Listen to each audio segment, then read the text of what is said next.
اعوذ باللہ من الشیطان الرجیم بسم اللہ الرحمن الرحیم۔ خواتین و حضرات السلام علیکم ورحمۃ اللہ وبرکاتہ و مغفرتہ۔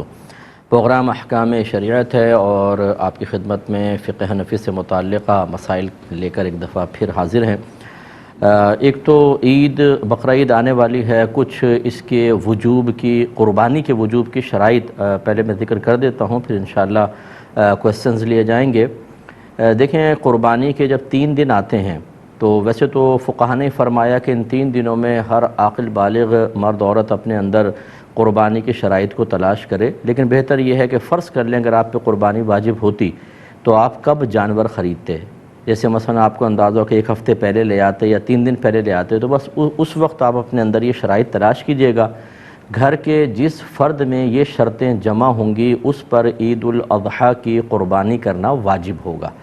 ہمارے یہاں عمومی طور پہ یہ دیکھا ہی نہیں جاتا، بس ابا جان قربانی کر رہے ہیں وہی کرتے چلے جاتے ہیں۔ بعض اوقات گھر والوں کے اندر ایک راؤنڈ لگتا ہے کہ اس سال والد صاحب کی قربانی اگلے سال والد صاحب نہیں کریں گے، امی کی طرف سے ہوگی، پھر وہ نہیں کریں گے تو دادی جان کی طرف سے ہوگی۔ اسی طرح بعض لوگ کویسچنز کرتے ہیں کہ ہم پہلی مرتبہ قربانی کر رہے ہیں تو سنا ہے کہ نبی کریم صلی اللہ علیہ وسلم کی جانب سے پہلی قربانی کرنی چاہیے۔ اسی طرح بعض لوگ یہ سمجھتے ہیں کہ پہلے والدین کی طرف سے ہوگی پھر ہم قربانی کرنا شروع کریں گے۔ یہ سب خیالات ٹھیک نہیں ہیں۔ پہلی بات یاد رکھیے گا کہ جس میں قربانی کی شرائط ہیں اس پہ قربانی واجب ہے، اسے تو اپنی طرف سے کرنی ہی ہوگی۔ تو یہ ہو سکتا ہے کہ والدہ میں قربانی کی شرائط جمع ہوں، والد میں نہیں، تو ان پہ قربانی واجب نہیں ہوگی، والدہ پر ہوگی۔ اور یہ بھی پاسبل ہے کہ والد صاحب کے پاس بھی شرائط جمع ہیں، والدہ، بھابھی، بھائی، بچے، بہنیں جو بالغ ہیں، ایک ایک گھر میں 10 قربانیاں واجب ہو رہی ہوتی ہیں لیکن پتہ ہی نہیں ہوتا۔ تو اس لیے جس پر قربانی واجب ہے، اگر پہلی مرتبہ بھی ہے تو اسے واجب اپنی طرف سے کر کے ادا کرنا ہوگا۔ پھر یہ نہیں ہے کہ آپ نبی کریم صلی اللہ علیہ وسلم کی طرف سے کریں، کیونکہ رحمت کونین صلی اللہ علیہ وسلم کی طرف سے کریں گے تو وہ نفلی قربانی ہوگی، تو پھر آپ کا واجب تو رہ جائے گا، آپ گناہ گار ہوں گے۔ ہاں، اگر کوئی ایسا شخص جذبہ رکھتا ہے تو 2 جانور لے کر آئے یا 2 گائے کے حصے لے، ایک حصہ نبی کریم صلی اللہ علیہ وسلم کے نام پر اور ایک اپنی طرف منسوب کر کے کرے۔ لیکن بہرحال جس میں قربانی کی شرائط جمع ہیں اس پہ قربانی واجب ہے۔ اب وہ شرائط کیا ہیں؟ نمبر 1، مسلمان ہونا، کافر پر نہیں ہوتی۔ عاقل اور بالغ ہونا، پاگل، مجنون اور نابالغ بچے پہ قربانی واجب نہیں ہے۔ تیسرا، مقیم ہونا، یعنی انسان مسافر نہ ہو۔ مسافر سے مراد جو شرعی مسافت ہوتی ہے کہ آپ شہر کی حدود سے باہر نکل گئے اور کم از کم 92 کلومیٹرز دور جانے کا ارادہ ہے۔ جیسے شہر کی حدود سے نکلیں گے مسافر ہیں، پھر اس وقت تک آپ مسافر رہیں گے جب تک آپ کسی اور شہر میں جا کر کم از کم 15 دن قیام کی نیت نہ کر لیں، یا پھر وہ آپ کا وطن اصلی ہو۔ وطن اصلی کہتے ہیں جیسے مثال کے طور پہ جہاں پر آپ پیدا ہوئے اور آپ کا آبائی گھر اب بھی وہاں موجود ہے، ماں باپ ہیں یا آبائی گھر موجود ہے، کم از کم وہ آپ کا وطن اصلی ہے۔ جیسے آپ کراچی میں کام کے لیے آئے اور پھر 2 دن کے لیے اپنے وطن اصلی میں چلے گئے قربانی کے ایام میں، تو وہ تو پھر آپ کا وطن اصلی ہے، جیسے آپ پہنچیں گے مقیم ہو جائیں گے۔ اور اسی طریقے سے اگر آپ نے کسی اور جگہ رہائش اختیار کر لی اور وہاں سے نکلنے کا ارادہ نہیں ہے کہ اب میں مستقل یہاں رہوں گا، وہ وطن اصلی ہوتا ہے۔ اور تیسرا، کہیں پر آپ نے شادی کی ہو اور آپ کی زوجہ وہاں پر ہوتی ہوں، موجود ہیں، تو پھر آپ جیسے دوسرے سٹی میں چلے گئے، جیسے ہی اپنے اس شہر میں آئیں گے جہاں آپ نے شادی کی ہے اور زوجہ بھی ادھر ہونی چاہیے اس شہر میں، تو آپ مقیم خود بخود ہو جائیں گے، چاہے 2 دن کے لیے گئے ہوں۔ لیکن اس کے علاوہ اگر کوئی ہے، ان تینوں چیزوں کے علاوہ، تو کم از کم 15 دن کی نیت کریں گے تو مقیم ہوں گے، ورنہ مسافر رہیں گے۔ تو مسافر پہ قربانی واجب نہیں ہوتی ہے، مقیم پر واجب ہوتی ہے۔ اور چوتھا، یہ اچھی طرح ذہن میں رکھیے گا کہ قربانی کے 3 دنوں میں اگر آپ کے پاس اتنا مال ہے کہ جس کی مالیت 52.5 تولہ چاندی تک پہنچ جائے اور وہ آپ کی ضرورت سے یا حاجت اصلیہ سے زائد بھی ہو، تو آپ پہ قربانی واجب ہوگی، یعنی یہ قربانی کا نصاب ہے۔ 52.5 تولہ چاندی تقریباً آج کل 45,000 50,000 کا حساب کر لیں آپ، بس اتنا اگر اماؤنٹ آپ کے پاس ہے اور آپ کی ضروریات زندگی سے زائد ہونا چاہیے۔ ضروریات زندگی میں کون سا ہوگا؟ جیسے اگر فرض کر لیں آپ کو سیلری ملی تو راشن لینا ہے، بچوں کی فی پے کرنی ہے، اور چیزیں ہیں، یا گھر کے جو ضروریات زندگی کا سامان ہوتا ہے، جیسے آپ کے کپڑے ہیں، آپ کے جوتے، اور اگر آپ نے اے سی لگایا ہوا ہے وہ بھی حاجت اصلیہ میں آتا ہے، آپ کا فریج، واشنگ مشین، برتن وغیرہ، یہ سب حاجات اصلیہ میں آتے ہیں۔ اسی طرح آپ کا ذاتی مکان، یہ حاجت اصلیہ میں ہے۔ اس سے فالتو کوئی بھی سامان ہو کہ جو آپ نے مطلب جو آپ کی ضروریات زندگی سے زائد ہے یا پھر سونا چاندی کی شکل میں ہے تو وہ اس پہ قربانی واجب ہوگی۔ لہٰذا اب آپ کو دیکھنا یہ ہوگا، مثال کے طور پہ اگر کسی بہن کے پاس 1 تولہ سونا ہے تو یقیناً 52.5 تولہ چاندی تک اس کی قیمت پہنچتی ہے، تو ان پر قربانی واجب ہوگی۔ یہ زکوٰۃ کے نصاب کو نہ دیکھیے گا، اس میں یہی لکھا ہے کہ اگر کسی کے پاس بھی کسی بھی قسم کا مال ایسا ہو جو حاجت اصلیہ سے زائد ہو اور اس کی مالیت 52.5 تولہ چاندی تک پہنچ جائے تو اس شخص پہ قربانی واجب ہے۔ لہٰذا یہاں تک فقہا نے لکھا ہے، مثال کے طور پہ اگر آپ نے کوئی مکان کرائے پہ چڑھایا ہوا ہے تو وہ تو آپ کی ضرورت سے زائد ہے نا، تو اس مکان کی بھی مالیت کا حساب ہوگا، قربانی واجب۔ اسی طریقے سے اگر آپ کا ذاتی مکان آپ رہ رہے ہیں، اس میں 6 کمرے ہیں، 4 یوز ہوتے ہیں، 2 کمرے بالکل بند پڑے ہوئے ہیں، ان 2 کمروں کی قیمت کا بھی حساب کیا جاتا ہے۔ اسی طرح آپ کے وہ کپڑے جو آپ پہنتے نہیں ہیں، چھوڑ دیے، جیسے بہنوں کے شادی کے ہوتے ہیں، ایک سوٹ صرف شادی کے ٹائم میں پہنا جاتا ہے، پھر ایسے فالتو پڑا ہوا ہے، اس کی قیمت کا بھی اعتبار ہوگا، یعنی جو بھی حاجت اصلیہ سے زائد۔ اسی طریقے سے اگر آپ نے BC بھری ہوئی ہے اور ابھی آپ کی نکلی نہیں تو سمجھ لیں وہ آپ کا قرضہ آپ نے دیا ہوا ہے، اس کی مالیت کا بھی حساب ہوگا۔ اسی طرح کسی کو قرض دیا ہوا ہے آپ نے، اس کی مالیت کا بھی حساب ہے۔ تو خلاصہ کلام یہ ہے کہ قربانی کے دن جب قریب آ جائیں تو آپ یوں کریں، جتنا آپ کا سونا ہے اس کی قیمت نکلوا لیں، چاندی کی قیمت نکلوائیں، جتنا کیش روپیہ پڑا ہے وہ بھی، پرائز بانڈ ہوں، شیئرز ہوں، سیونگ سرٹیفکیٹس آپ نے لے کے رکھے ہیں، ان سب کی قیمت اس میں ایڈ کر لیں۔ اس کے علاوہ آپ نے اگر BC دی ہے اور ابھی نکلی نہیں، وہ آپ کا قرض ہے سمجھ لیں، اسے بھی ایڈ کریں۔ کسی کو ویسی قرض دیا ہوا ہے وہ بھی اس میں ایڈ کر لیں اور اس کا ٹوٹل نکال لیں۔ ٹوٹل نکالنے کے بعد پھر آپ یہ ضرور دیکھیے گا کہ کیا اس میں سے کچھ ایسا پیسہ ہے جو مجھے فوری طور پہ گھر میں خرچ کرنا ہو، یا پورے مہینے میں جیسے بجٹ کا ہوتا ہے آپ یوٹیلیٹی بلز کے لیے اور راشن وغیرہ کے لیے رکھتے ہیں، اسے اس میں سے مائنس کر دیں۔ اس کے علاوہ ہر وہ قرضہ جو اس منتھ میں آپ کو فوری طور پہ ادا کرنا ہے، جیسے کوئی انسٹالمنٹ دینی ہے آپ نے، یا کسی کا قرضہ لیا ہوا ہے اور وہ کبھی بھی مطالبہ کر سکتا ہے، ایسا کوئی قرضہ جس کی کوئی میعاد وغیرہ مقرر نہ ہو، اس سب کو بھی اس میں سے مائنس کر دیں۔ اب جو باقی بچے دیکھیں، اگر وہ 52.5 تولہ چاندی کے برابر پہنچ جاتا ہے تو بس پھر ٹھیک ہے، آپ پہ قربانی واجب ہے، ورنہ نہیں ہے۔ اسی طریقے سے آپ نے ان تمام چیزوں کو ایڈ کیا، قرض باہر نکالا، آپ نے کوئی مکان کرائے پہ دیا ہوا ہے، دکان کرائے پر دی ہوئی ہے، یا آپ دکان چلاتے ہیں، وہ دکان آپ کی حاجت اصلیہ سے زائد کے لائے گی، اس کی قیمت ایڈ کریں گے تو قربانی بن جائے گی۔ اس طریقے سے ہر گھر کا فرد قربانی کا حساب کرے۔ اچھا، جب اس قسم کے مسائل لوگ سنتے ہیں، چونکہ اس میں خرچہ ہوتا ہے، تو کہتے ہیں یہ تو ہم نے آج تک نہیں سنا تھا، پتہ نہیں کہاں سے مسائل نکال کر لے آئے۔ تو ہماری صحت پہ کوئی فرق نہیں پڑے گا، ہمارا کام ہے آپ کو سمجھانا۔ اگر آپ ایک ایسے ماحول میں رہے کہ جہاں آپ کو کسی نے یہ مسئلے نہیں بتائے تو وہ بتانا نہ بتانا وہ چھوڑ دیجئے، ہمارا کام تھا ان مسائل کو سیکھنا۔ اگر ہم ایسے ماحول میں تھے کہ جہاں کوئی بتانے والا نہیں تھا، یا ہم نے علماء سے کوئی کانٹیکٹ ہی نہیں رکھا، یا ہم کوئی دینی پروگرام ہی نہیں دیکھتے ہیں، ہمارا موبائل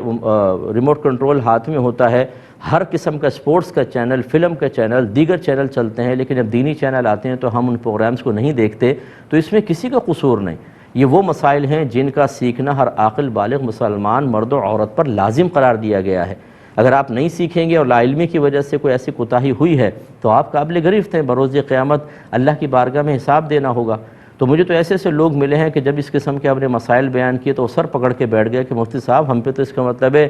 20 سال سے قربانی بن رہی تھی، ہمیں تو پتہ ہی نہیں تھا۔ تو بھئی نہیں پتہ تھا تو کریں۔ تو لہٰذا اگر کسی کی پچھلی قربانیاں رہتی تھیں تو یا جسے پتہ تھا کہ قربانی ہم نے کرنی ہے نہیں کر سکے، یا لا علمی کہ ہمیں مسئلہ ہی پتہ نہیں تھا، ایسے افراد اب قربانی کی جگہ قربانی نہیں کر سکتے، وہ نکل گئی، اب ایک قربانی کی قیمت صدقہ کر دیں، یا تو بکری کی قیمت کر دیں بکرے کی، اور یا پھر ایک کم از کم ایک گائے کا حصہ جو معتدل قسم کا ہو، یوں نہیں کہ 4-5 ہزار آپ نے خرچ کر دیے، بے 4-5 ہزار میں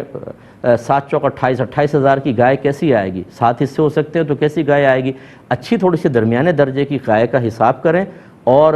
اس کو آپ یعنی جتنے رہتی ہیں، اگر 10 قربانیاں ہیں تو اگر آپ 7 حصے ایک گائے کے اور 3 حصے اور گائے کے اندر ملا لیں تو 10 حصے ہو گئے، اتنے آپ کو رقم صدقہ کرنی ہوگی۔ فوری طور پہ کر سکتے ہیں، بیسٹ ہے، ورنہ اگر اتنے پیسے نہیں ہیں تو بہرحال اس دفعہ کی قربانی واجب ہے، وہ پہلے کریں، اور پیچھے والی قربانی کے تھوڑے سال بسال خرچ کرتے رہیں تاکہ وہ آپ کا حساب کتاب پورا ہو اور آپ آخرت کی گرفت سے محفوظ رہ سکیں۔ اللہ تعالیٰ سمجھ کی توفیق عطا فرمائے۔ کالر ہمارے ساتھ ہیں، السلام علیکم۔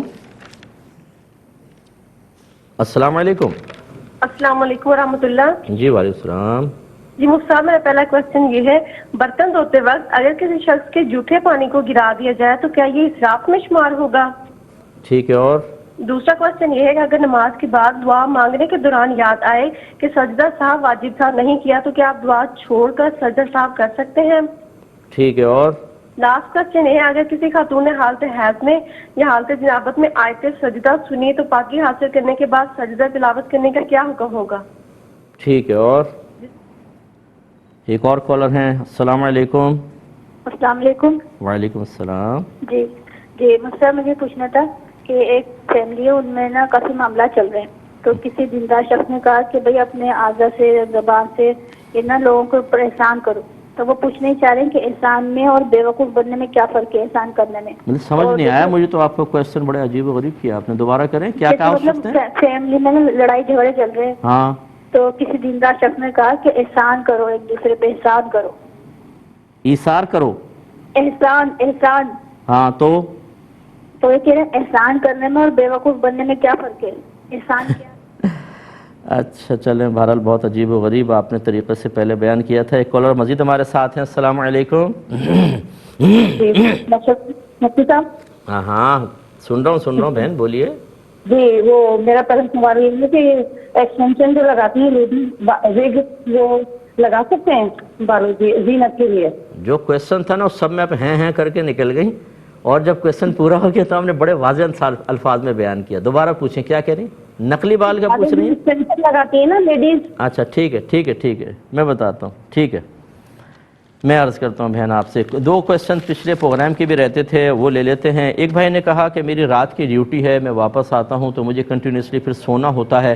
اگر میں ظہر کی نماز جماعت سے ادا کروں تو پھر مجھے اٹھ کے وضو وغیرہ کر کے جماعت کے لیے جانا آنا اور پھر مجھے دوبارہ سونا تو بڑا پرابلم ہو جائے گا، تو کیا میں ظہر کی جماعت چھوڑ سکتا ہوں کہ نہیں؟ دیکھیں، کبھی کبھار اگر آپ کی ڈیوٹی بہت ہی زیادہ سخت تھی اور پھر اگلی نائٹ ڈیوٹی میں بھی بہت زیادہ سخت کام ہے تو کبھی کبھار ایسا کر سکتے ہیں آپ، اس کا انکار نہیں ہے، لیکن اس کو عادت دائمہ نہ بنائیے۔ اگر آپ، اللہ تعالیٰ نے ہماری جسم کی ساخت ایسے رکھی ہے اور ہماری ایسی طبیعت بنائی ہے کہ ہم جتنی اس میں مشقت ڈالیں یہ اس میں ڈھل جاتی ہے، جتنا اپنے آپ کو آرام اور آسائش میں رکھیں اور سہل پسندی کی طرف جائیں، اللہ تبارک و تعالیٰ ویسے ہی صلاحیتیں، اتنی ہی صلاحیتیں پھر ہم سے سلب کر لیتا ہے۔ جتنا اپنے آپ کو سست بنائیں گے، جتنا اپنی نیند کو گہرا سمجھیں گے، جتنا اٹھ کر اپنی نیند کو کچا تصور کر کے جانے سے رکیں گے، اتنا ہی آپ کمزور ہوتے جائیں گے۔ تو ہمت کریں، عادت نہ بنائیے گا۔ ایک مختصر سا وقفے پہ جائیں گے، ہمیں یقین ہے آپ ہمارے ساتھ ہی رہیں گے۔ بسم اللہ الرحمن الرحیم۔ پہلے دو کالز لے لیتے ہیں۔ السلام علیکم۔ جی اللہ کا بڑا کرم۔ اچھا مفتی صاحب، میں نے آپ سے 3 سوال کرنے تھے چھوٹے چھوٹے، جی، کہ ایک تو یہ کہ آپ پہ کم سے کم کتنا ہی قرضہ ہو تو آپ قربانی کر سکتے ہیں؟ ٹھیک ہے، اگر مقروض کتنے ہوں تو قرضہ مطلب آپ نے لیا وہ تو قربانی جائز ہے یا نہیں ہے؟ اور دوسرا سوال میرا یہ تھا کہ اگر آپ نے کسی کو مطلب کام مطلب اس کا 3000 کا کام ہو اور آپ نے اسے 30,000 روپے لیے میں ہو، 3000 روپے میں کام کرا کے باقی آپ نے پیسے کے پاس رکھنی ہو تو کیا شرعی حکم ہے؟ اور اس کو نہ سمجھا نہیں، کیا کسی نے کام کروایا، آپ نے کہا 30,000 میں ہوگا اور 3,000 کیا، یہ کیا ہے بتائیے گا؟ مطلب اگر کسی نے آپ کو یہ کام کہا کہ میرا یہ کام کرتی ہے، سرٹیفکیٹ مجھے لے دو، ٹھیک ہے، اور وہ 3000 روپے میں آپ نے لے کے دینا تھا، لیکن آپ نے اس کو کہا کہ اس کی کاسٹ 30,000 ہے، آپ نے 30,000 کے لے لیے لیکن کام 30,000 روپے میں کرایا، 27,000 روپے آپ نے اپنے پاس رکھ لیے، تو اس کا کیا حکم ہوگا؟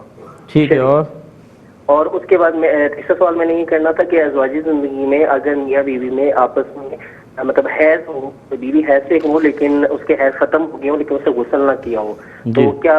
مباشرت کی جا سکتی ہے؟ اس کے لیے کیا شرعی حکم ہے؟ ٹھیک ہے، اور ایک اور کالر ہیں۔ السلام علیکم۔ السلام علیکم،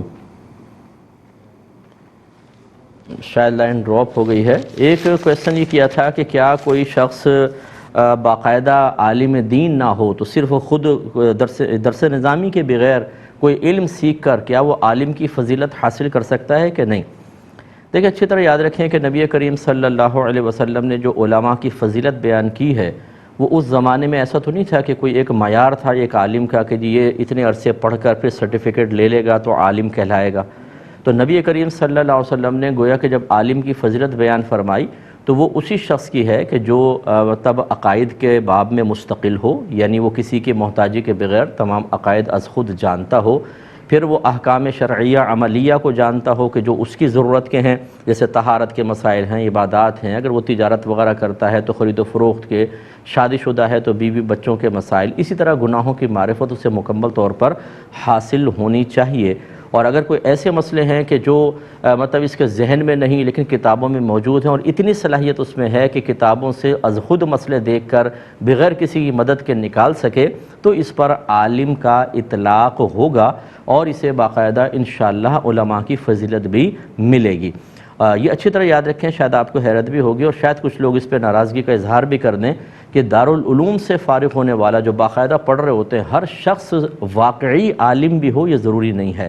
بعض بچے ایسے ہوتے ہیں کہ ٹیچرز اچھی تربیت کرتے ہیں, بہت اچھا پڑھاتے ہیں, لیکن وہ ذہنی طور پہ پڑھنے کے لیے آتے ہی نہیں ہیں, وہ اپنے معاشی مسائل کے لیے حل کے لیے آتے ہیں یا آوارہ گردیوں میں پڑ جاتے ہیں اور نہ ضروری مسائل سیکھتے ہیں نہ کچھ, اور فارغ ہو کر سرٹیفکیٹ لے کر اپنے آپ کو معاشرے میں عالم کہلواتے ہیں. حتیٰ کہ بعض اوقات تو مفتی لکھواتے ہیں لیکن ان میں وہ قابلیت اور صلاحیت نہیں ہوتی تو انہیں بالکل فضیلت نہیں ملے گی, اگرچہ سرٹیفکیٹ کی روشنی میں یہ عالم ہے. اور ایک شخص ہے اس نے تمام علوم وغیرہ سیکھے ہیں باقاعدہ, یہ تو علماء سے سیکھ لیے, کسی کی صحبت میں رہ کر کتب پڑھ لیں جو مطلب ایسی کہ علماء نے ان کو سمجھائیں تو ان کے تمام ضرورت کے مسائل بھی آ گئے, اور اگر وہ اپنی ضرورت کے مزید مسائل دیکھنا چاہے تو کتاب سے نکالنے کی صلاحیت بھی بیدار ہو گئی, انشاءاللہ اس کو فضیلت میں سے حصہ مل جائے گا.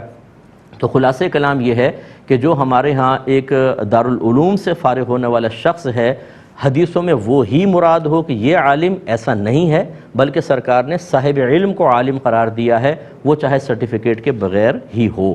ایک یہ کہتے ہیں کہ میرے والد صاحب کی کرونا کی وجہ سے جاب چلی گئی, پھر ہوٹل وغیرہ چلایا, اس میں نقصان ہو گیا, اب وہ چاہتے ہیں کیبل کا کاروبار کرنا, تو کیا کر سکتے ہیں کہ نہیں, اس پہ کلام کرتے ہیں. پہلے ایک کالر ہیں. السلام علیکم. وعلیکم السلام. جی بیٹا. جی میرا ایک سوال ہے. مجھے میرا یوٹیوب چینل بنانا ہے, تو اس ویڈیو میں بتاؤں گی کہ یہ چیز کیسے استعمال ہوتی ہے اور نہیں ہوتی, تو اس میں میری آواز بھی جائے گی, تو وہ آواز سے مجھے گناہ تو نہیں ہوگا, مرد اور عورت دونوں سنیں گے. اور اگر ویڈیو میں اپنی آواز سے نہیں بتاتی کہ یہ کیسے استعمال ہوگی, صرف لکھ دیتی ہوں, تو کوئی میوزک وغیرہ ڈال سکتی ہوں کیا ویڈیو میں؟ پھر وہ میوزک سے جو پیسے مجھے ملیں گے, مطلب جتنے لوگ ویڈیو دیکھیں گے مجھے اس حساب سے پیسے ملیں گے, تو کیا وہ پیسے حلال ہوں گے؟ ٹھیک ہے, میں بتاتا ہوں آپ کو. ایک اور کالر ہیں. السلام علیکم. وعلیکم السلام. جی مفتی صاحب, میرے چھوٹے چھوٹے 3 کوشچن ہیں. Very good. ایک جو گورنمنٹ کے ہیں یہ قومی بچت والے, یہ ایک سرٹیفکیٹ ایشو کرتے ہیں, اس کو کہتے ہیں بہبود سرٹیفکیٹ, جو صرف بیواؤں کے لیے ہے اور جو 7 سال سے زیادہ لوگ ان کے لیے ہے, اور جو پینشنر ہیں, اور اس میں ہر مہینے وہ لم سم دیتے ہیں. جی کیا یہ ٹھیک ہے, میں بتاتا ہوں صحیح ہے کہ نہیں. ٹھیک ہے, اور اگلا کویشچن. اگلا کوشچن میرا یہ ہے, جب جمعے کے دن امام صاحب جو تقریر اردو میں کر رہے ہوتے ہیں, اس وقت آپ درود پاک یا کوئی اور ذکر کر سکتے ہیں, یا اردو کی تقریر سننا ضروری ہے اس کی؟ ٹھیک ہے. اور تیسری بات, جب اقامت پڑھتے ہیں اللہ اکبر اللہ اکبر, اس وقت آدمی وہ نیت کر سکتا ہے جیسے 2 رکعت فرض 100 عربی اردو میں نیت کر سکتا ہے, یا وہ تقریر کے بعد نیت کرے اس کی؟ ٹھیک ہے, ٹھیک ہے, میں عرض کرتا ہوں انشاءاللہ. ایک تو یہ کیبل کا دیکھیں کاروبار کو مطلقاً ناجائز نہیں کہا جا سکتا. آج اگر آپ یہ دینی چینل بھی دیکھتے ہیں تو کیبل کی برکت سے دیکھ رہے ہیں, ورنہ تو نہیں دیکھ پاتے. تو یہ ضرور ہے کہ کیبل کے اندر یہ سب کیبل والوں کو پتہ ہوتا ہے, کوئی ایسے چینلز وغیرہ کوئی ایسی چیز نہ دکھائیں کہ جو مخرب اخلاق ہو, مطلب اخلاق کو خراب کرنے والی ہو, اس میں مخرب اخلاق ہو, تخریب پیدا کر دے, اخلاق کے اندر خرابی پیدا کر دے, فحش قسم کی چیزیں جان بوجھ کے ڈالنا یہ شرعاً جائز نہیں ہے. نیوز چینلز ہوں یا ویسے ہی دیگر پروگرامز ہوں جس میں فحاشی وغیرہ نہ ہو, تو بہرحال اس کی گنجائش نکلتی ہے اور اس سے جو پیسہ آتا ہے وہ طیب اور حلال ہی کہلائے گا. ایک کچھ یہ آفر کویسچن ہے لیکن بعد میں لیتا ہوں, پہلے یہ لے لیتے ہیں. یہ بہن نے فرمایا کہ اگر ہم برتن وغیرہ دھو رہے ہیں, کسی کا جھوٹا پانی جیسے گلاس لگ جاتے ہیں اس میں پڑا ہوا ہے, اگر ہم اس کو پھینک دیں تو کیا یہ بھی اسراف میں آئے گا؟ تو جی بالکل آئے گا، وہ پانی یوز ہو سکتا ہے، لیکن بعض اوقات ایسا ہوتا ہے کہ طبیعت نہیں مائل ہوتی کسی کا جھوٹا پانی پینے کے سلسلے میں، خاص طور پہ ان کی کہ جن کی مونچھیں بڑی بڑی ہوں اور وہ ہونٹوں کے اوپر آ رہی ہوں، ویسے ہی مکروہ ہے ایسی مونچھیں رکھنا، یہاں سے کاٹنا واجب ہے مرد کے لیے کہ ہونٹ کے اوپر بالکل مونچھ نہ آئے، اور یقینی سی بات ہے جب پانی پیتے ہیں تو وہ مکروہ مونچھیں جو ہیں اس پانی کے اندر جاتی ہیں، پانی مکروہ ہو جاتا ہے۔ ایسی بعض لوگ ہوتے ہیں گندی حرکتیں زبانیں پھیر رہے ہیں اور چپڑ چپڑ کھا رہے ہیں، اور اتنے غلیظ قسم کے دانت ہوتے ہیں گندے، اللہ تعالیٰ معاف فرمائے، پتہ نہیں کون کون سے میں نام نہیں لیتا ہوں کہ کمپنی ناراض ہو جائے، فلاں چیز کھا لی فلاں چیز کھا لی، اور اتنے گندے دانت کہ وہ شرم کی وجہ سے مسکراتے بھی کھل کر نہیں پڑھ کے ہنستے رہیں گے، وہ لوگ سمجھتے ہیں شاید یہ بڑا شرمیلا ہے، شرمیلا نہیں ہے، بلکہ یہ اپنے خوبصورت دانتوں کی زیارت نہیں کروانا چاہتا ہے کہ لوگ ایسا نہ ہو کہ حسد و رش کی وجہ سے بے ہوش ہو کے زمین پہ گر جائیں۔ تو وہ گندا پانی اگر پی کر پھر وہ ہمیں دے اور اس کے دانت اتنے غلیظ ہوں تو کہاں دل چاہے گا؟ تو خلاصہ کلام یہ ہے کہ اس کو نالی میں بہانے کے بجائے کسی کیاری وغیرہ میں ڈال دیں، یا آج کل گرمیاں جیسے ہیں کوئی پرندوں کا برتن رکھ لیں اس کے اندر ڈال دیں تاکہ پرندے اس کو پی جائیں، لیکن بہرحال بغیر ضرورت کے اس پانی کو ضائع کرنا بھی شرعاً ٹھیک نہیں ہوگا۔ ایک انہوں نے کہا اچھا کوئی اگر بھائی ایسا کسی کے دانت ہوں تو ناراض بھی نہ ہو، ایسے مونچھ ہو تو ناراض نہ ہو، میں کبھی کبھی ایسے الفاظ کہہ دیتا ہوں صرف چوٹ کرنے کے لیے، خدا را اپنے آپ کو صاف ستھرا رکھیں۔ میرے آقا صلی اللہ علیہ وسلم نے کثرت مسواک کے ذریعے تعلیم امت کے لیے ثابت فرمایا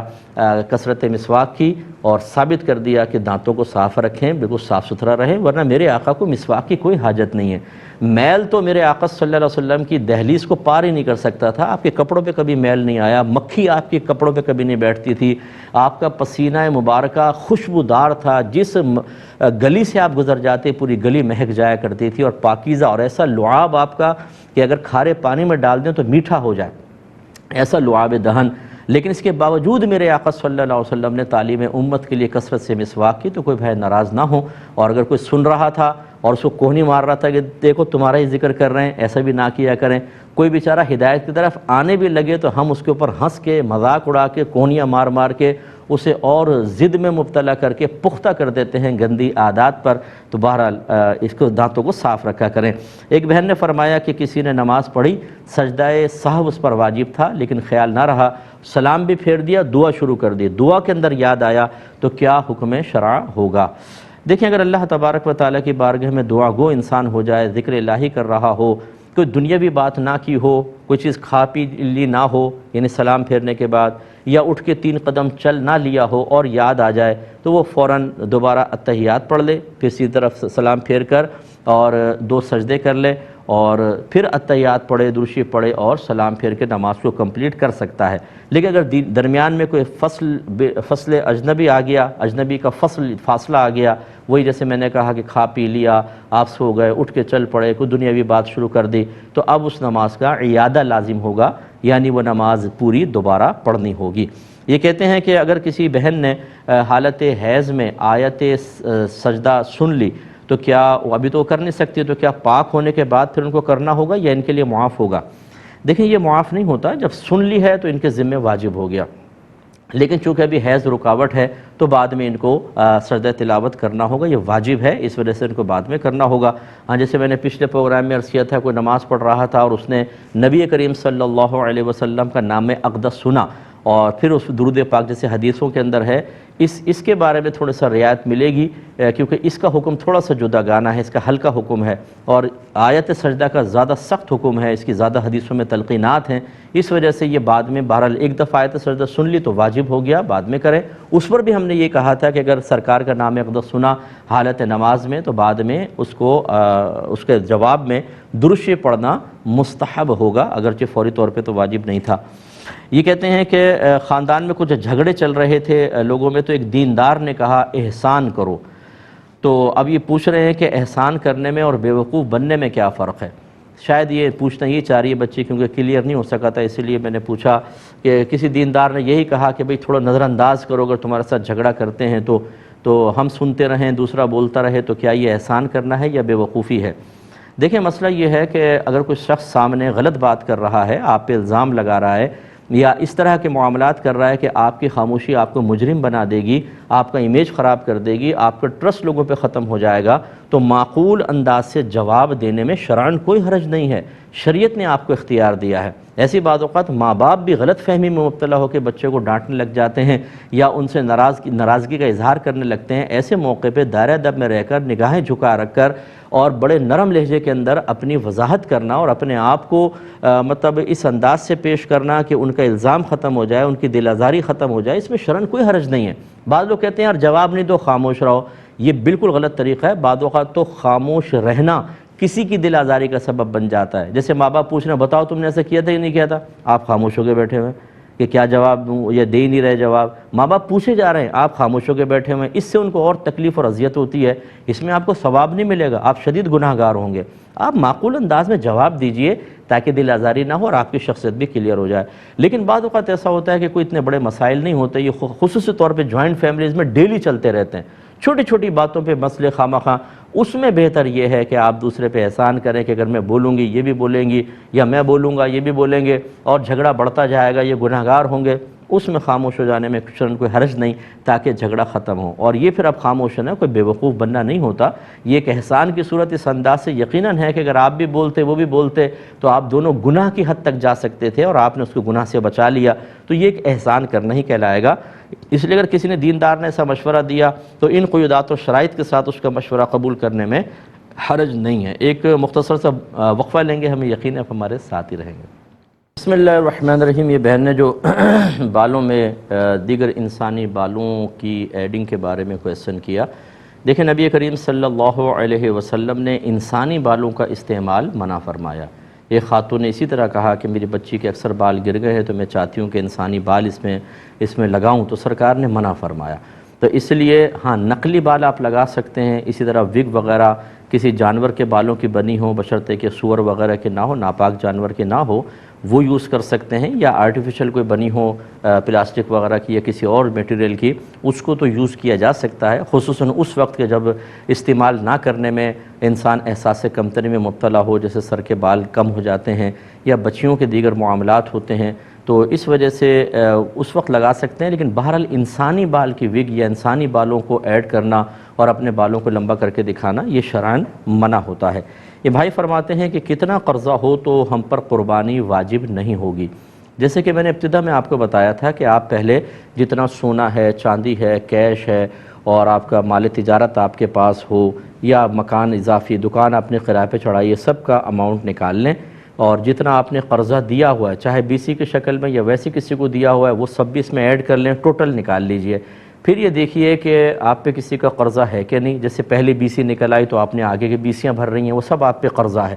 تو لیکن اس میں بھی حکم یہ ہوتا ہے کہ جو موجودہ اس مہینے کی ہے وہ مائنس کریں، کوئی انسٹالمنٹ وغیرہ دینی ہے وہ مائنس کریں، یا ایسا قرضہ جس کی کوئی مدت مقرر نہیں ہے، جیسے کسی نے 1 لاکھ دیا کہ لے لو جب میں چاہوں گا لے لوں گا، وہ اس طرح کا قرضہ اس میں سے آپ مائنس کریں۔ مائنس کرنے کے بعد یہ دیکھیں کہ اگر کم از کم 52.5 تولہ چاندی کے برابر قیمت اب بھی باقی رہتی ہے تو آپ پہ قربانی واجب ہے، اور اگر اتنا زیادہ اماؤنٹ ہے جیسے آپ کے پاس حساب کیا آپ نے 2 لاکھ روپے بنے اور قرضے کا حساب کریں تو وہ 10 لاکھ ہے، تو اگر 2 لاکھ دے دیں تو بچے نہیں بلکہ 8 لاکھ کے آپ مقروض ہیں، تو بالکل آپ پہ قربانی واجب نہیں ہوگی۔ یہ کہتے ہیں کہ کسی نے ہمیں اس کوئی سرٹیفکیٹ وغیرہ بنانے کا کام سپرد کیا، تو ہم نے بنتا 3,000 کا تھا، ہم نے اس کو 30,000 کہے اور وہ مان گیا اور ہم نے اس کو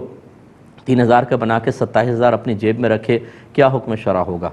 دیکھیں پہلی بات تو یہ کہ آپ کے بیان سے مجھے ایسا لگتا ہے کہ یہ جائز کام تو نہیں ہوگا کہ سرٹیفکیٹ جھوٹے اور جعلی بنوا کر ہم دیتے ہیں بعض اوقات، وہ تو چاہے آپ اس پہ 1 روپے بھی پروفٹ نہ رکھیں، آپ کے دل میں ہمدردیوں کا سمندر موج زن ہو کہ چلو اس کی مدد کر دیتا ہوں، ایسے ناجائز جھوٹے اور فیک سرٹیفکیٹ اور ڈگریز وغیرہ لے کر دینا یہ سب حرام اور گناہ کبیرہ ہے، اور اس میں جتنا آپ پیسہ دیں گے وہ رشوت میں شمار ہوگا، لینا بھی حرام دینا بھی حرام، وہ بھی جہنم میں جائیں گے اگر توبہ نہیں کی، آپ بھی جو بیچ میں وسیلہ بن رہے ہیں آپ بھی جہنم میں جائیں گے، اور لینے والا بھی جہنم کا راستہ دیکھے گا۔ اسی نے ہمارے ملکوں کو کھوکھلا کر دیا، جعلی ڈگریاں لے کر اور پوسٹوں پہ بیٹھ جاتے ہیں ہم لوگ اور اس پہ جاب حاصل کرتے ہیں، اور جو بیچارے پڑھے لکھنے والے ہوتے ہیں، محنت کرنے والے ہوتے ہیں، وہ پیچھے رہ جاتے ہیں۔ یہ بالکل غلط چیز ہے، ایسی ایکسپیرینس سرٹیفکیٹ وغیرہ بنا کر دے دیتے ہیں، تجربہ بالکل نہیں ہے، کبھی ڈیوٹی پہ گئے نہیں ہیں اور 10 سال کا تجربے کا بنا کر دے دیتے ہیں، جو بیچارہ 5 6 سال سے کام کر رہا ہے وہ نوکری سے محروم ہم آگے آ کے نوکری کر لیتے ہیں اور پھر اس میں جو سیلری ملتی رہے گی اس کا کیا انعام ملے گا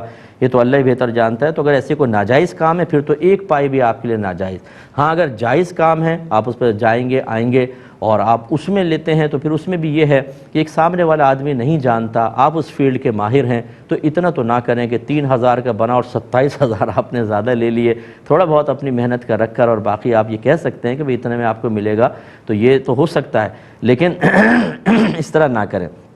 اس میں بھی بلکہ چیز یہ ہوتی ہے کہ اگر آپ نے کوئی کام کر کے دینا ہے تو آپ اس کو یہ نہ کہیں کہ جھوٹ نہ بولیں کہ 3000، مثلا وہ 5000 کا بنے تو آپ اور بنتا حقیقتاً 3000 کا ہے تو آپ یوں کہیں کہ جی اس پر 5000 روپے آپ کے لگیں گے، میں کام آپ کا کروا دیتا ہوں، یوں کہہ کے، یہ نہیں کہ وہ 3000 کا ہے اور یا 30,000 کا آپ کہیں ہے 3000 کا تو 30,000 کا تو نہیں ہے، وہ جھوٹ ہو جائے گا۔ یہ نہ کہیں 30,000 کا ہے، بلکہ یہ کہیں کہ آپ کا کو 5000 روپے دینے ہوں گے یا اتنا آپ کا خرچہ اس پر آ سکتا ہے، وہ یس کہے پھر ٹھیک ہے۔ تو ایک تو وہ جائز ہونا چاہیے اور دوسرا بہت زیادہ بیجا کسی کو اس طرح نہ لوٹیں۔ آپ اگر اس کی معصومی سے فائدہ اٹھا لیں گے، اس کی سادہ لوہی سے یا کم علمی سے فائدہ اٹھا کر کچھ کر لیں گے، کل پھر اللہ تبارک و تعالیٰ آپ کو بھی کسی ایسی چیز میں مبتلا کرے گا۔ ایسا نہ کیا کریں کہ جو بیچارے لوگ فیلڈ کے نہیں ہیں ان کو ہم اس طریقے سے ان سے ناجائز لیں، پھر بالکل ایک لمٹ کے اندر لینا چاہیے۔ اگر کوئی بہن یہ پوچھا تھا کہ حیض سے فارغ ہو کر کیا غسل کرنا لازم ہے یا زوجین کے مابین جسمانی تعلق قائم ہو سکتا ہے؟ دیکھیں اگر 10 دن کامل حیض آیا تو پھر تو غسل کی حاجت نہیں، 10 دن کے بعد عورت پاکی کہلائے گی، لیکن اگر اس سے پہلے ختم ہو جاتا ہے حیض تو احتیاط اسی میں ہے کہ اگر 4 روز میں 5 روز میں ہو جاتا ہے تو پہلے غسل کریں، اس کے بعد جسمانی تعلق قائم کریں۔ اس میں اور بھی تفصیل ہے لیکن میں اس کو شارٹ اس لیے کر رہا ہوں کہ اس تفصیل کے بیان میں جائیں گے تو مجھے بہت ساری چیزوں کی پہلے وضاحت کرنی ہوگی پھر یہ مسئلہ میں بیان کر سکوں گا۔ اس لیے بہتر یہ ہے کہ پہلے اگر 10 دن سے کم میں حیض ختم ہوتا ہے تو غسل کر لیں، اس کے بعد جسمانی تعلق قائم کریں، لیکن اگر 10 روز کامل حیض آیا تو اس کے بعد پھر وہ عورت پاکی ہو جاتی ہے۔ غسل سے پاکی حاصل تو نماز وغیرہ کے لیے تو ہے کہ جنابت دور کرے گی تب نماز کے قابل ہوگی، لیکن جسمانی تعلق ویسے بھی قائم کیا جا سکتا ہے۔ یہ بہن نے فرمایا کہ یہ یوٹیوب پہ کوئی چینل بنانا چاہتی ہیں اور اس میں کسی چیزوں کے مختلف چیزوں کے تعارف پر وہ ویڈیوز مشتمل ہوں گی، تو کیا میں اپنی آواز میں ویڈیو بنا سکتی ہوں جیسے وائس اوور ان کی چل رہی ہو؟ دیکھیں پہلے بھی بارہا آپ کو بتایا کہ بہتر یہ ہے کہ ایسے سافٹ ویئر آ جاتے ہیں، آپ تھوڑے سے معلومات کریں، یوٹیوب پہ دیکھ لیجیے گا آپ کو بہت سارے مل جائیں گے کہ جس میں آپ اپنی آواز چینج کر سکتی ہیں۔ تو آپ ویڈیو بنائیں، آواز مردانہ کر لیں یا ایسا کر لیں کہ بہت ہی اس میں لوچ اور نرمی نظر آئے اور پھر آپ بالکل یوٹیوب پہ ڈالیں، کیونکہ بہرحال بعض خواتین کی آواز ایسی ہوتی ہے کہ جو اٹریکشن پیدا کرتی ہے، اسی لیے فقہاء نے عورت کی آواز کو بھی عورت کہا کہ جس طرح عورت کی شکل صورت، اس کا جسم، اس کا لباس کسی کو مائل کر سکتا ہے، اسی طرح عورت کی آواز بھی مرد کو اپنی طرف مائل کر سکتی ہے۔ تو بہتر ہے کہ آواز کو چینج کر کے پھر آپ ڈالیے، اور پھر اگر آپ اس طرح کرتی ہیں تو ٹھیک ہے۔ ایک انہوں نے کہا کہ میں یوں بھی کر سکتی ہوں کہ آواز نہ ڈالوں بلکہ صرف لنک دوں اور پیچھے کوئی میوزک ڈال دوں، تو میوزک ڈالنے کے بجائے کوئی نعت کی ٹیون ڈال دیں ایسی کہ جو پیچھے چلے، تو چاہے کسی کو سمجھ میں نہ آ رہی ہو تو پھر آپ میوزک سے بھی بچ جائیں گی۔ تو اگرچہ میوزک بعض لوگوں کے نزدیک جائز ہے لیکن بہت سے اس کو ناجائز بھی کہتے ہیں، اور پھر خواہ مخواہ آپ کے اوپر انگلیاں اٹھیں گی، تو بہتر ہے کہ آپ اپنی وائس سے کر لیں لیکن وائس چینج کر کے کریں، کیونکہ لنک سے سب کام نہیں ہوگا۔ یقینی سی بات ہے کہ آپ اگر اس کا مکمل تعارف خود پیش کریں گے تو زیادہ اچھے انداز سے ہوگا، اور اس پر جو ارننگ ہوگی انشاءاللہ وہ جائز ہے۔ فرض کر لیں اپنی آواز کے ساتھ بھی آپ ڈالیں، پھر بھی آپ اس کی ارننگ آپ کے لیے جائز ہے، یہ فیل منع ہوگا، لیکن ہمارا مشورہ یہ ہے کہ محتاط انداز سے کریں تو آخرت میں بھی گرفت نہیں ہوگی۔ ایک یہ کہتے ہیں کہ یہ ایسی گورنمنٹ کی بعض اسکیمز ہوتی ہیں کہ جس میں آپ کچھ سرٹیفکیٹس وغیرہ لے لیتے ہیں، پھر اس پہ آپ کو پروفٹ ملتا ہے، کیا حکم شرع ہوگا؟ دیکھیں مسئلہ یہ ہے کہ گورنمنٹ کا ہی نہیں، ہر کوئی بھی ایسا معاہدہ جس میں آپ پیسہ دیں، کوئی تجارت نہیں، کوئی کرائے پہ چیز کو چڑھا کر اس کا کرائے میں آپ کو شیئر نہیں دے رہے، کچھ بھی نہیں، صرف آپ پیسہ رکھوائیں اور اتنا پروفٹ آپ کو دیا جائے گا، تو جو آپ نے پیسہ رکھوایا اس کی شرعی حیثیت قرضے کی ہوگی، اور قرض کے اوپر نفع لینا سود ہوتا ہے۔ نبی کریم صلی اللہ علیہ وسلم نے ارشاد فرمایا کہ جو قرضہ سود کھینچے، وہ نفع کھینچے، وہ نفع سود ہے۔ تو لہٰذا اس قسم کی جو بھی معاہدات ہوتے ہیں کہ جس میں صرف آپ پیسہ رکھوا کے پروفٹ لے رہے ہوں، چاہے وہ لمسم ہو، چاہے یہ کہا جائے کہ ہر مہینے کم زیادہ ہوتا رہے گا، اس سے کیا فرق پڑتا ہے تو قرضے کے اوپر نفع۔ ہاں اگر کوئی باقاعدہ گورنمنٹ یہ کہتی ہے کہ بھئی آپ یہ ہمیں دیں، یا کوئی بھی ادارہ یہ کہتا ہے آپ ہمیں دیں اور اس کو ہم کاروبار میں انویسٹ کریں گے، اس کا جو پروفٹ آئے گا اس کا اتنا 2%, 3% آپ کو ملے گا۔ اب آپ کو یہ جاننے کی ضرورت نہیں کہ کس کاروبار میں لگائیں گے، کتنا نفع ہوا، ان پر یہ اعتماد کر سکتے ہیں کہ کاروبار بھی جائز ہوگا، اور جو پروفٹ آ رہا ہے اس کا 2% جو نکال کر مجھے دے رہے ہیں وہ بھی دیانتداری سے نکال رہے ہوں گے، تب ٹھیک ہے کہ آپ نے ایک تجارتی معاہدہ کیا، اس کو مداربت کہتے ہیں۔ لیکن ایسا کہ آپ نے صرف پیسہ دیا، کوئی معاہدہ نہیں کہ تجارت ہوگی کچھ نہیں، اور اتنا آپ کو پروفٹ دے دیں گے، اس سے اجتناب کیجیے گا، یہ صحیح نہیں ہے۔ بیواؤں کے لیے بھی سود کھانا جائز نہیں ہوتا، یتیموں کے لیے بھی سود کھانا جائز نہیں، ورنہ تو پھر کوئی اگر یتیم ہو، کوئی غریب ہو، اس کے لیے گن پوائنٹ پہ موبائل چھیننا بھی جائز کر دیجئے کہ جی غریب آدمی ہے کیا کریں، ایسا تو نہیں ہو سکتا، اس کو جائز طریقے سے پیسہ کمانا ہے۔ تو اگر ہماری کوئی بہنیں ایسے کام میں انوالو ہیں، انہیں چاہیے کہ پیچھے ہٹیں۔ ایک یہ کہتے ہیں کہ جمعے کے دن جب ہم مسجد میں ہوتے ہیں، امام صاحب تقریر فرما رہے ہوتے ہیں، تو کیا اس تقریر کے دوران خاموشی سے سننا واجب ہے یا ہم درود پاک پڑھ سکتے ہیں؟ دیکھیں تقریر دو طرح کی ہوتی ہے، ایک تقریر ایسی ہوتی ہے جس میں جائز اور ناجائز کا بیان ہو رہا ہوتا ہے کہ آپ ذرا بھی اگر آپ کی توجہ کسی اور چیز کی طرف چلی جائے، چاہے وہ ذکر الہی کیوں نہ ہو، تو جائز ناجائز، ناجائز جائز سنائی دے گا اور معاملہ غلط ہو جائے گا۔ اور بعض اوقات ایسا ہوتا ہے کہ صرف فضائل پر بیان ہوتا ہے، کسی شخصیت کی فضیلت ہے، کسی علاقے کی فضیلت ہے، ایام کی فضیلت ہوتی ہے، اس میں کوئی شرعی مسائل نہیں بیان ہو رہے ہوتے، اس میں یہ گنجائش نکل سکتی ہے کہ جس میں صرف فضائل ہیں کہ آپ سنتے بھی رہیں اور ساتھ ساتھ درود پاک پڑھتے رہیں۔ لیکن جب